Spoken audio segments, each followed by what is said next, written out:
औज़ुबिल्लाहिमिनश्शैतानिर्रजीम बिस्मिल्लाहिर्रहमानिर्रहीम। Students, condensation क्या होता है? लार्ज मालिक्यूल्स वेटेड मालिक्यूल्स को हम मैक्रो मालिक्यूल्स या पॉलीमर भी कहते हैं।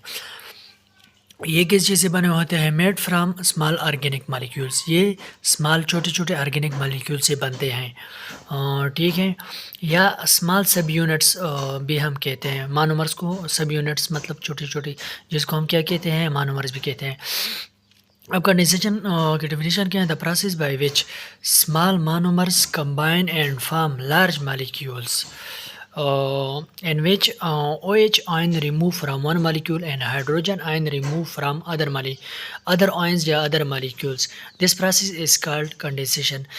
वो प्रोसेस जिसमें हम हाइड्रोक्सल आयन जो है एक मालिक्यूल से रिमूव होता है और हाइड्रोजन आयन दूसरे मालिक्यूल से रिमूव होता है, कंसेक्यूटिव मालिक्यूल्स जो भी होते हैं। तो इस प्रोसेस को हम क्या कहते हैं? इस प्रोसेस को हम कंडेंसेशन प्रोसेस कहते हैं, जिसमें दो मालिक्यूल आपस में इकट्ठा होते हैं और हाइड्रोजन और हाइड्रोक्सल आयन मिला के वाटर बनाता है और रिमूव हो जाता है। वाटर मालिक्यूल से रिमूव हो। फॉर एग्जांपल हम लेते हैं glucose plus glucose plus glucose, ये स्टार्च बनाता है और प्लस वाटर मालिक्यूल जो है ना, ये कमाइनों के और रिमूव हो जाता है as a vapour form.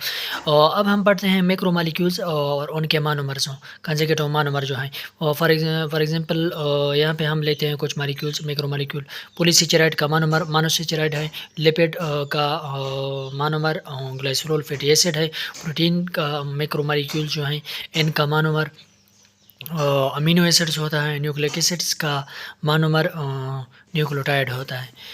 Hydrolysis के बारे में हम पढ़ते हैं। Hydro mean water and lysis mean splitting. Large molecules are polymers are molecules broken down into simpler monomer by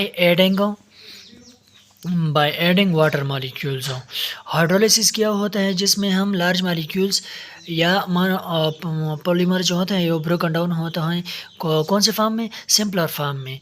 लेकिन इसमें शर्त ये होगा कि हम वाटर मॉलिक्यूल को ऐड करेंगे। It is reverse process of condensation.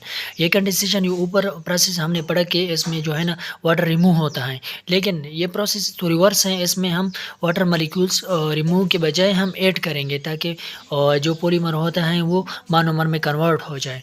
अब हम पढ़ते हैं इसके एग्जांपल, हम पढ़ते हैं सक्रोज प्लस वाटर। सक्रोज को जब हम वाटर ऐड करें तो वो ग्लूकोज फ्रक्टोज में कन्वर्ट होता है। दूसरा एग्जांपल जो है लैक्टोज प्लस वाटर ग्लूकोज और ग्लूकोज बनाता है।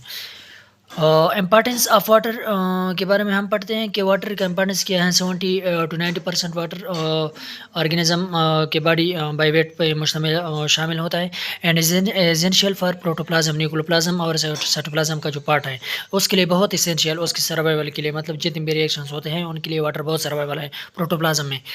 Because protoplasm can not survive if decreases bye 10%। हो अगर वाटर की मिकदार 10% से डिक्रीज़ हो गया, मतलब 70 से 10 तक आ गया या इससे कम हो गया, तो प्रोटोप्लाज्म में जितने केमिकल रिएक्शंस होते हैं, फिजिकल रिएक्शन होते हैं, जितने उनके प्रॉपर्टीज़ होते हैं वो डिस्ट्रॉय हो जाते हैं। वो मतलब वो जो है ना ख़राब हो जाते हैं। Some chemical physical properties of water are as follows. अब हम पढ़ते हैं कुछ वाटर की